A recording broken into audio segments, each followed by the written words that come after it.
లెవెల్కి వెళ్తే higher education లెవెల్లో చాలా చాలా సమస్యలు ఉన్నాయి. ఒకటి రెండు కాదు. ఎన్ని సమస్యలు ఉన్నాయంటే new education policy, national education policy, ఇది 1986లో కూడా ఒకటి వచ్చింది. దాని తర్వాత 2020లో NEP వచ్చింది. NEP 2020లో స్పష్టంగా చెప్పింది ఏంటంటే వ్యక్తి యొక్క చదువు మీ జీవితంతో పాటు ఇతరులకు కూడా అది ఉపాధిని కల్పించడానికి కావాల్సిన ప్రయత్నం కూడా న్యూ ఎడ్యుకేషన్ NEPలో ఉండాలన్న కాన్సెప్ట్. అంటే చాలామంది ఏం చూస్తూ ఉంటారంటే నేను ఈ ప్రభుత్వం నాకేమిస్తుంది, ఈ ప్రభుత్వం నాకేమిస్తుంది, నాకు ఎప్పుడు ఉద్యోగం ఇస్తుంది, నాకు ఎప్పుడు గవర్నమెంట్ ఉద్యోగం వస్తుంది, ఈ రకమైన ఆలోచనతో 2020 పూర్వమవుతుంది. బట్ 2020లో చాలా క్లియర్గా చెప్పింది ఏంటంటే నువ్వు నీ అంతటా నువ్వు చదువుకొని ముందుకు వచ్చి నువ్వు సమాజానికి ఉపయోగపడడం అంటే నువ్వు 10 మందికి ఉద్యోగాలు కల్పించే స్థాయికి కావాలి. అది ఏ పద్ధతిలో చేసినా సరే ఆ ఎడ్యుకేషన్ సిస్టమ్ ద్వారా ఇలాంటి పెద్ద దేశాలు, మన భారతదేశం యొక్క జనాభా నిన్నటికి 143 కోట్లు, 143 కోట్లు ఉన్న ఈ ప్రపంచంలో, ఈ దేశంలో ప్రతి ఒక్కరికి గవర్నమెంట్ ఉద్యోగాలు ఇవ్వడం ప్రభుత్వం సాధ్యం అవుతుందా? సాధ్యం కాదు. అలాగే ప్రతి ఒక్కరికి ప్రభుత్వ విద్య ఎడ్యుకేషన్ ఇవ్వడం సాధ్యం అవుతుందా? సాధ్యం కాదు. సాధ్యం కాదు కాబట్టి మనలాంటి వాళ్ళని ఏం చేయాలి? ఒకటి, ప్రైవేట్ విద్యా వ్యవస్థను ప్రోత్సహించాలి. వాళ్ళందరికీ సక్రమైన పద్ధతిలో, మరీ లాభాలు పొందుకునే పద్ధతిలో కాకుండా సంస్థను ముందుకెళ్తూ ముందుకు కావాల్సిన డబ్బులు ఖర్చు పెట్టుకునే రీజనబుల్ ప్రైస్ తోటి మనం మెయింటైన్ చేయడానికి కావాల్సిన ప్రయత్నం చేస్తే నువ్వు సమాజానికి ఉపయోగపడేట్లెక్క. అంతే తప్ప కానీ నువ్వేమీ చేయకుండా నాకు ప్రభుత్వం ఏమిస్తుందని ఆలోచన చేయడం అనేది కరెక్ట్ కాదు. రెండోది, 21st సెంచరీ ఛాలెంజెస్ ఏంటి? 21st సెంచరీ యొక్క ఛాలెంజెస్ ప్రధానంగా ఏంటంటే ఇప్పుడు ఆర్టిఫిషియల్ ఇంటెలిజెన్స్ వస్తే ఉద్యోగాలు పోతాయి అన్నది ఒక పక్కన చర్చ జరుగుతూ ఉంది. కొన్ని పోతా ఉన్నాయి, పోవడం లేదని వస్తుంది కాదు, కొన్ని పోతా ఉన్నాయి. ఎవరికి పోతా ఉన్నాయి? ఎవరైతే కేవలం ఏమంటే మనం స్టెనోగ్రాఫర్లుగా ఉపయోగపడుతున్నాం, మక్కీగా అమలు జరపడానికి కావాల్సిన ప్రయత్నం చేస్తున్నాం, అలాంటి ఉద్యోగాలన్నీ కూడా పోతా ఉన్నాయి. ఎవరు ఉద్యోగాలు ఉన్నాయి? ఎప్పటికీ ఫ్యూచర్లో కూడా టీచర్ని రీప్లేస్ చేసే అనేది ప్రపంచంలో ఎక్కడికి రాదు. ఎందుకని విషయం చెప్పినంటే రోబోట్ కానీ లేదంటే ఆర్టిఫిషియల్ ఇంటెలిజెన్స్ కానీ ఏం చేస్తుంది? అదొక ప్రోగ్రామ్ ఫీడ్ చేస్తే మైండ్లో ఆ ప్రోగ్రామ్ని అనౌన్స్ చేసుకుంటూ వెళ్ళిపోతాం. బట్ టీచర్ ఏం చేస్తాడు? టీచరు తను పాఠం చెప్పేటప్పుడు విద్యార్థుల యొక్క ముఖతావతలను గుర్తించి వాడికి అర్థమవుతుందో లేదో కూడా ఆలోచించి ఏది ఎక్కువ చెప్పాలి, ఏది తక్కువ చెప్పాలి, ఏ పద్ధతిలో చెప్తే బాగుంటుందని ఆలోచన చేసి దాని ప్రకారంగా ఫ్రీక్వెన్సీని సెట్ చేసుకొని ఉపాధ్యాయుడు అనేవాడు క్లాస్ చెప్తాడు. కానీ ఏం చేస్తుంది? అది ఏమి ఉండదు, దాని ఫ్రీక్వెన్సీలో చెప్పుకోవాలి. నెంబర్ 1. 2, క్లాస్లో ఉన్న వాళ్ళు ఎవరు మెరిట్, ఎవరు డిమెరిట్, ఎవరిని ఎట్లా చూడాలి అంటే ఎవరైతే అంటే వెనకబడి ఉన్న విద్యార్థులకి ఏ రకమైన ఆలోచన చేయాలి, వాళ్ళు స్పెషల్గా ఏ విధంగా కోచింగ్ ఇవ్వాలనే ఆలోచన అనేది ఉపాధ్యాయుడు ఉంటుంది. బట్ అది సాధ్యం కాదు. కాబట్టి ఎవరు ఉద్యోగాలు పోయినా మన ఉద్యోగాలు అయితే పోవు. మన ఉద్యోగాలు అంటే టీచింగ్ ఉద్యోగాలు అనేది పోవు. ఇంకా రానున్న కాలం మరింత అవసరం. ఆర్టిఫిషియల్ ఇంటెలిజెన్స్ చేయలేని పని ఒక టీచరే చేయగలరు. కాబట్టి టీచింగ్ ఉద్యోగాలు అనేది ఎక్కడికి పోవు. కాబట్టి ఈ వృత్తిలో ఉన్న మనందరం కూడా ఖచ్చితంగా మనకు ఆ ఇంపార్టెంట్. ఇక రెండవది ఏంటంటే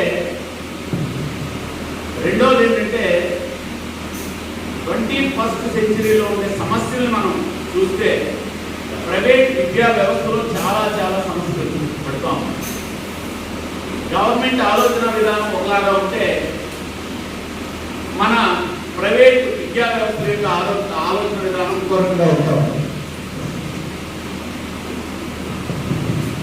రైట్.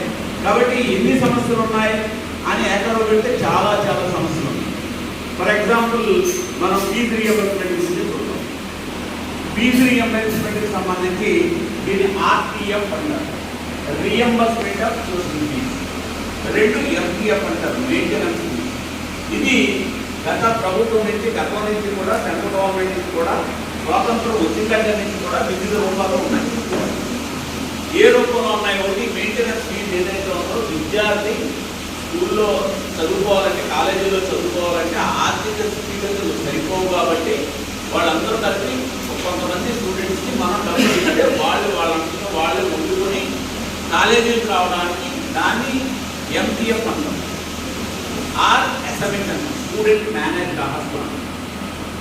వీటి ద్వారా అంటే మనం ఎందుకు చాలా మంది గ్రామీణ ప్రాంతంలో చదువుకోలేకపోయారంటే వాళ్ళ ఆర్థిక స్థితి బాగోక చదువుకోవడానికి అనేక రకమైన ఇబ్బందులు ఉన్నాయి కాబట్టి తినడానికి కావాల్సిన వృత్తి గురించి నెలకి ఎంతనే మనకి ఎంపీఎఫ్ అనేది వచ్చేది.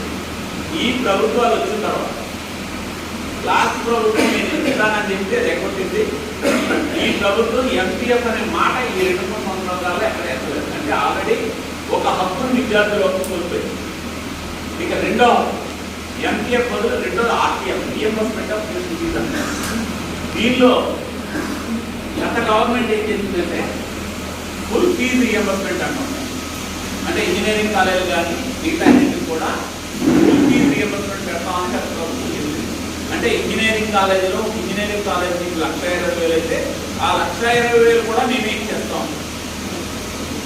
అంటే అందరూ చాలా సంతోషపడ్డారు, చాలా బాగుంది. కానీ ప్రభుత్వం ఏం చేసిందంటే ఏదైతే 1,20,000 ఫీజు ఉందో ఆ 1,20,000 ఫీజుని 70,000 చేసింది. అప్పుడు క్వాలిటీ ఆఫ్ ఎడ్యుకేషన్ ఏమైనట్టు విండిపల్లి రొట్టె. ప్రైవేట్ విద్యా వ్యవస్థ ఏ ఒక్కరు కూడా తన జోబులోంచి డబ్బులు తీసుకొచ్చినట్టు ఉండదు. ఉన్న దాంట్లో ఎంత మిగులుకోవాలని ఆలోచనతో ఉంటారు. కొంతమంది 100% కావాలనుకుంటారు, కొంతమంది 50% కావాలనుకుంటారు. అలాంటి విద్యా సంస్థలు 10%, 20% రావాలని ఆలోచన చేస్తూ ఉంటారు తప్ప ఏ విద్యా వ్యవస్థ కూడా నాకు ఏ రకమైన లాభం అక్కర్లేదు, తిరిగి నేను నష్టపోతానన్న ఆలోచనతో ఏ విద్యా వ్యవస్థ ఏ పరిశ్రమలో ఉండదు. అలా ఉంటే ఆ పరిశ్రమ కానీ ఆ విద్యా వ్యవస్థ కానీ నడవదు.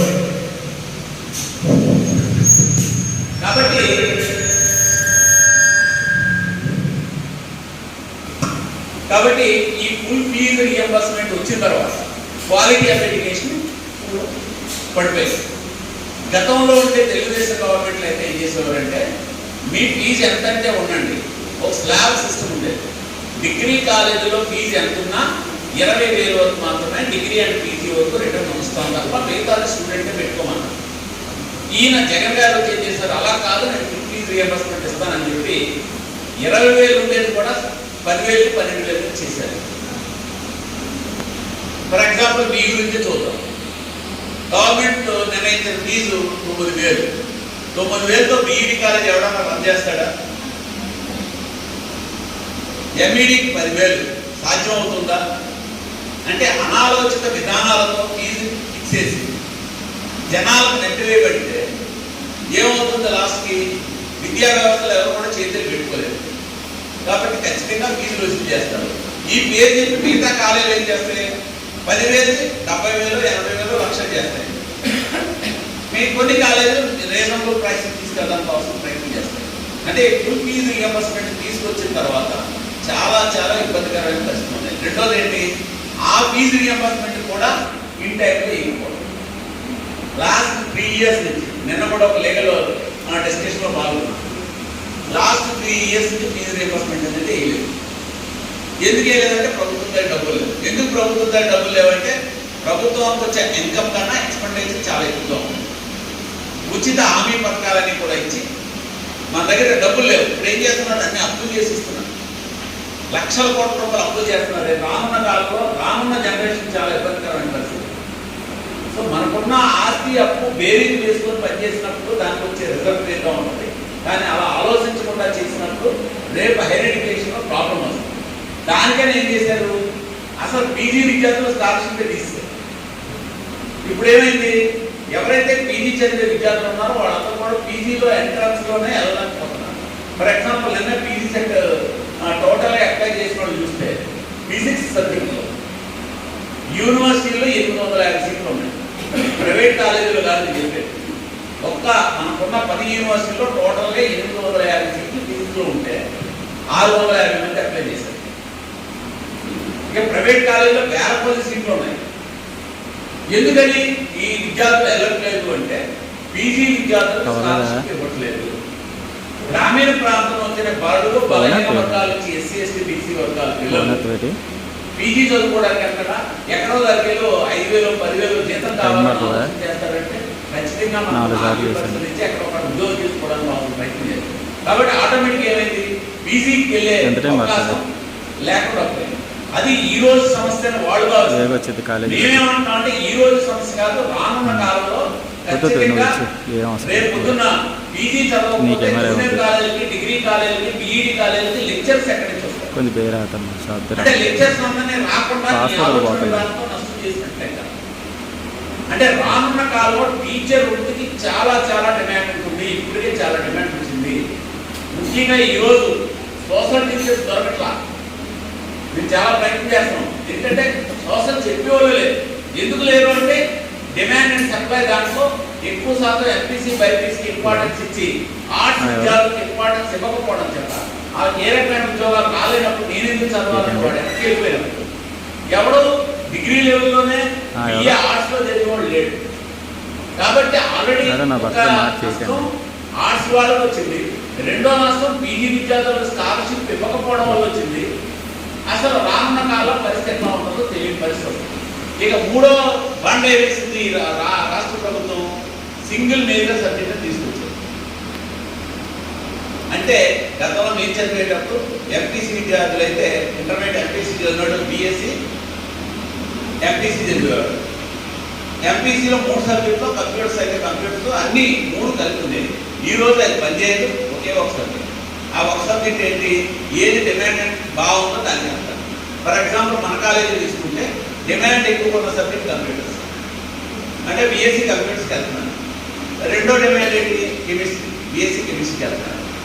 ఇక్కడ మన కాలేజీలో మ్యాథ్స్ డిపార్ట్మెంట్ ఎత్తేసాం, ఫిజిక్స్ డిపార్ట్మెంట్ ఎత్తేసాం. మరి రేపు రానున్న కాలంలో మ్యాథ్స్ ఫిజిక్స్ చెప్పడానికి టీచర్లు దొరుకుతారా? ఈ సింగిల్ మేజర్ సబ్జెక్ట్ తీసుకురావడం ద్వారా రేపు రానున్న కాలంలో ఎలిమెంటరీ స్కూల్స్ కానీ హై స్కూల్స్ కానీ రేపు గ్రూప్ సబ్జెక్టులు చెప్పే టీచర్లే దొరకకుండా. అంటే రానున్న సమాజానికి ఎలాంటి విద్యార్థులు కావాలి, ఎలాంటి టీచర్లు కావాలి, ఎలాంటి ఎడ్యుకేషన్ సిస్టమ్ ఉండాలని ఆలోచించే గవర్నమెంట్ అది ఆలోచన చేయకుండా తన అనాలోచిత విధానాలతో ఈరోజు ఇలాంటి నిర్ణయాలు చేయడం ద్వారా రానున్న కాలంలో టీచర్